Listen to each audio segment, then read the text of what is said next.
খবরদার আমার কাছে আসবেন না। পরিবার জোর করে আমাকে বিয়ে দিয়েছে, আমি অন্য একজনকে ভালোবাসি। 1 মাস পরে আমি ওর কাছে চলে যাব। ভয় পেও না, যে মন অন্য কোথাও গেঁথে গিয়েছে আমি তাকে জোর করে ধরে রাখবো না। তুমি নিশ্চিন্তে থাকতে পারো, সময় হলে আমি নিজে গিয়ে তার হাতে তোমাকে তুলে দিয়ে আসবো।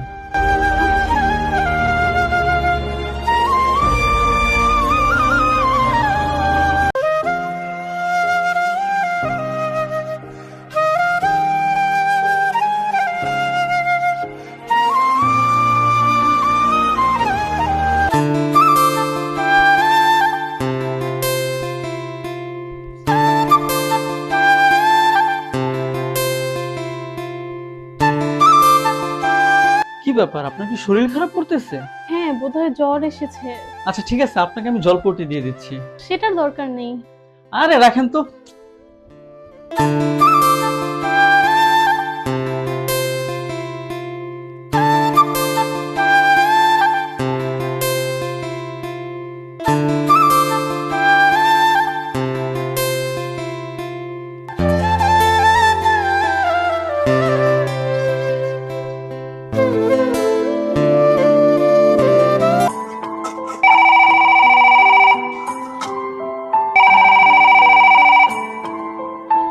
হ্যালো, ভালোই তো, এখন কল ধরতেও দেরি হয়। কই ছিলা, জামাইয়ের সাথে নাকি? কি একটা অবস্থা! আমি তোমার জন্য এত স্যাক্রিফাইস করি আর তুমি আমার সাথে এভাবে কথা বলতেছো। যাই হোক, রান্না শেষ করে কল দিচ্ছি। রান্না করবা না কি করবা এই আমি ভালো করেই জানি।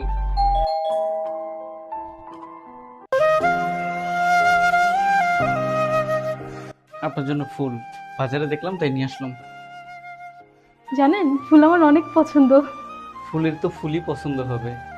আচ্ছা আপনি আসেন, ফ্রেশ হন, আমি আপনাকে খাবার দেই।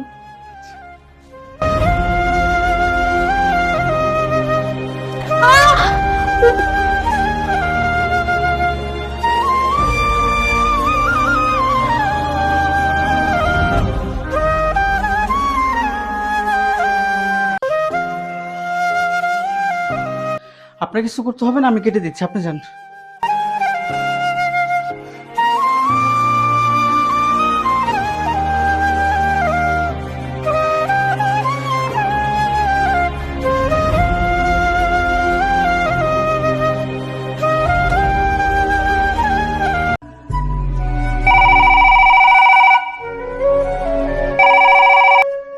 হ্যালো, আমার ইমার্জেন্সি 5,000 টাকা লাগবে, একটু ম্যানেজ করে দাও তো। আমি এখন টাকা কোথায় পাবো? দূর হ, তোমার ফোন দিয়ে আমার বলেছি, রাখো তো।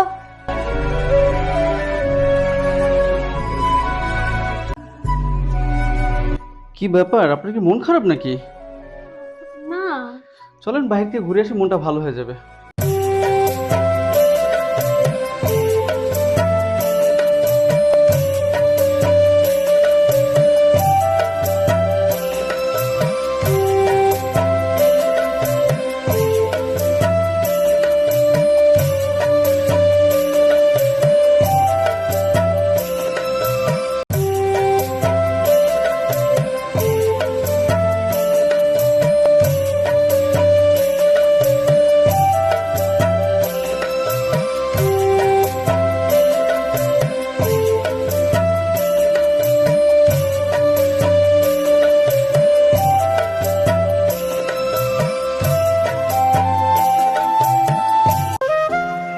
কই আসেন না, খাবার ঠান্ডা হয়ে যাচ্ছে তো। কি খুশি। আজ আপনার জন্য আপনার পছন্দের রান্না করেছি। তাই? আর শুনেন, কালকে কিন্তু 1 তারিখ, রেডি হয়ে থাকেন। কেন? কেন আবার কি, ওই যে আপনাকে দিয়ে আসতে হবে না, 1 মাস তো হয়ে গেল। আচ্ছা খারান, 1 মিনিট, আমি একটু আসতেছি।